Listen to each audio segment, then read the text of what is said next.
Good morning friends, welcome to my channel.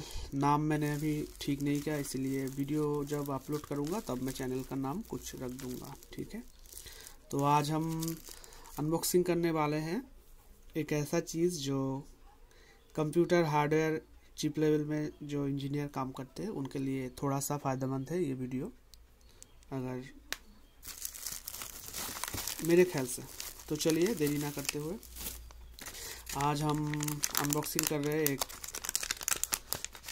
Multipurpose use debug cut.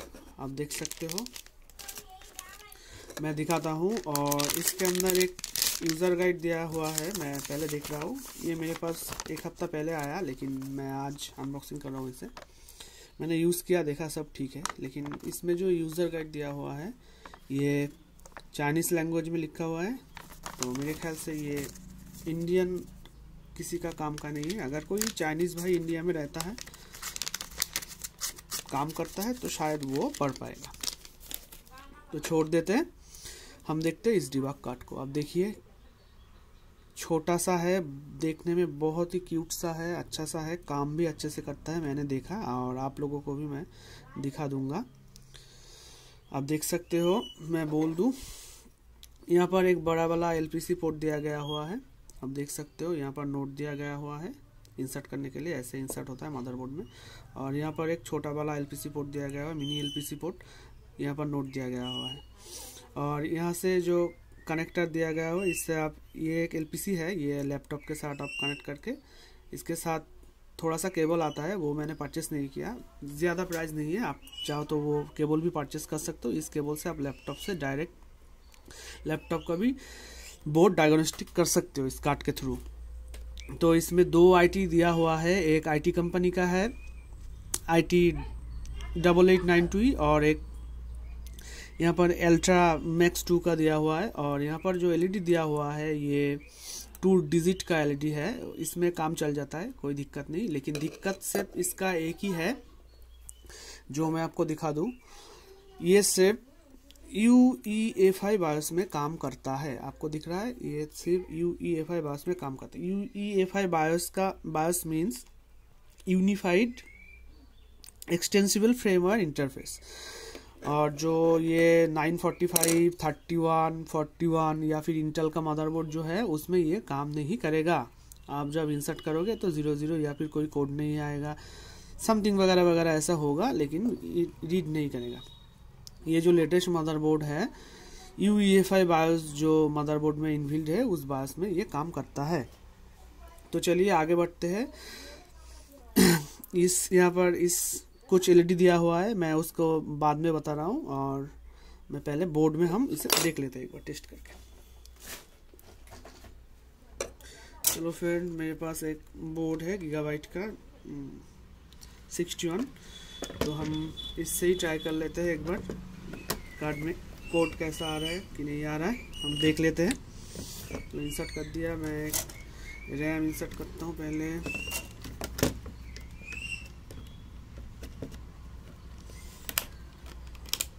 Insert कर दिया, एक fan लगा देता हूँ क्योंकि सीपीयू हीट हो सकता है, सीपीयू हीट हो जाएगा तो प्रॉब्लम हो जाएगा। चलो, अब मैंने डिबग कार्ड को ये दूसरा वाला मिनी PCI एक्सप्रेस में इंसर्ट कर दिया। दिख रहा है आपको? हाँ, बस बराबर दिख रहा है। अब मैं, ध्यान से देखना फ्रेंड्स, अब जब भी मैं स्विचिंग करूँगा, यहाँ पर एक लाइट इंडिकेट हुआ है, देखो यहाँ पर एक लाइट इंडिकेट हुआ है। तो इस लाइट का मतलब है ये 3 वोल्ट स्टैंड बाई जो वोल्टेज होता है स्विचिंग वोल्टेज, ये वोल्टेज अगर 3.3 जो होता है स्विचिंग में, ये वोल्टेज अगर आपका बोर्ड में सही है स्विचिंग वोल्टेज, तो फिर ये एलईडी ग्लो करेगा। तो आप समझ सकते हो कि आपका बोर्ड में जो 3.3 वोल्टेज स्विचिंग होता है वो सही है, वो सेक्शन सही है। इसके बाद भी कुछ दिया गया हो एलईडी, मैं बाद में बताता हूँ, पहले मैं ऑन करके देख लेता हूँ एक बार। मैंने ऑन कर दिया, देखो फ्रेंड्स, ये कोडिंग चालू हो गया, वेरिएशन हो रहा है code A9, A3, A9, AB। चलो अब डिस्प्ले को भी थोड़ा सा देख लेते हैं। चलो, मैं कीबोर्ड इंसर्ट कर देता हूँ इसके अंदर, यही मेरा है डेल का कीबोर्ड। देखो फ्रेंड्स, ये डिस्प्ले आ चुका है, और जो काम करते हैं वो तो उससे तो पता ही है, वो कोड देख के ही उससे पता चलेगा ये ऑन ऑफ हो रहा है, ये डिस्प्ले आया है कि नहीं। और मैं एक बार इसको रीस्टार्ट कर देता हूँ। मैंने एक बार रीस्टार्ट कर दिया। देखिए कोड का वेरिएशन हो रहा है, कोड चेंज हो रहा है और मैं देख पा रहा हूँ कीबोर्ड में लाइट आ चुका है, डिस्प्ले आ चुका है A9 AB। मैं आपको भी दिखा दूँ, ये देखो फ्रेंड्स डिस्प्ले आ चुका है। ये मैंने नाम लॉक ऑन किया, ऑफ किया, बस आ गया। तो अब इसे हम बंद करते हैं और थोड़ा सा बातचीत करते हैं। फ्रेंड्स मैं ये कहाँ से लिया, प्राइस कितना है, मैं सब कुछ डिस्क्रिप्शन बॉक्स में दे दूंगा और मैं बोल भी रहा हूँ, बोल भी दूंगा। ये मैंने 1800 में लिया है अली एक्सप्रेस से। लेकिन फ्रेंड्स अली एक्सप्रेस जो है अभी इंडिया में बैंड हो चुका है, नोटिफिकेशन मिल रहा है ऐप्स ओपन करने के साथ साथ ही, ठीक है। तो आप ये ईबे से परचेस कर सकते हो या फिर मैं एक डिस्क्रिप्शन में नंबर दे दूंगा, वो दिल्ली का एक शॉप का नंबर है, आप वहाँ से परचेस कर सकते हो। वहाँ पर स्टॉक बहुत सारा है, अवेलेबल है। अभी भी शायद 2200 या 2000 पड़ेगा प्राइस, और ईबे में भी 2000 के आसपास ही होगा इसका प्राइस। तो मैं बोल देता हूँ, यहाँ पर आप देखिए, यहाँ पर जो दिया गया है 3 वोल्ट स्टैंड बाई, ये स्विचिंग वोल्टेज, उसके बाद मदरबोर्ड करके एक सिग्नल दिया हुआ है। मदरबोर्ड अगर कोई दिक्कत हो तो ये लाइट इंडिकेटर करेगा पीसीबी में। और बाद में सीपीयू दिया गया हुआ है। सीपीयू में अगर सीपीयू सपोर्ट नहीं ले रहा है या फिर सीपीयू में कोई प्रॉब्लम दिक्कत आ रहा है तो सीपीयू का एलईडी ग्लो करेगा। उसके बाद डी रैम सेक्शन में कोई प्रॉब्लम हुआ तो ये एलईडी ग्लो करेगा। उसके बाद बीजीए सेक्शन में अगर कोई प्रॉब्लम हुआ, शॉर्टिंग हो रहा है तो ये एलईडी ग्लो करेगा। और लास्ट में दिया गया है पीसीएच, प्लेटफॉर्म कंट्रोल हब।